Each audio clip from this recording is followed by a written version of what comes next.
Wazo letu la juma ni katika kitabu cha Isaya 61 shairi la kwanza hadi shairi la 4. Katika mashairi haya tumepata wazo la juma, mpango wa Mungu kurudisha matumaini kwetu sote. Mnajua kuna vitu ambavyo vinaharibu matumaini yetu. Matumaini yetu inakatika. Kuishi miaka isiyokubaliwa, miaka inayojaa taabu, magonjwa, ukosefu wa kile ambacho unataka, deni mbalimbali, usalama.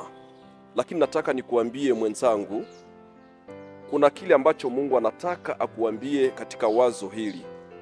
Katika verse ya kwanza hadi verse ya 4 anasema, utapewa taji ya maua badala ya majivu. Na mashairi ya kufuata nasema, utapewa mafuta ya furaha badala ya maombolezo.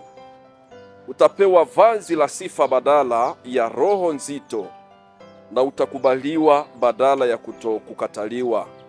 Mungu akuwezeshe na Mungu akusaidie ili mpango huu wa Mungu kwa kurudisha matumaini uwe wako na uwe wangu, katika jina la Yesu Kristo. Amina.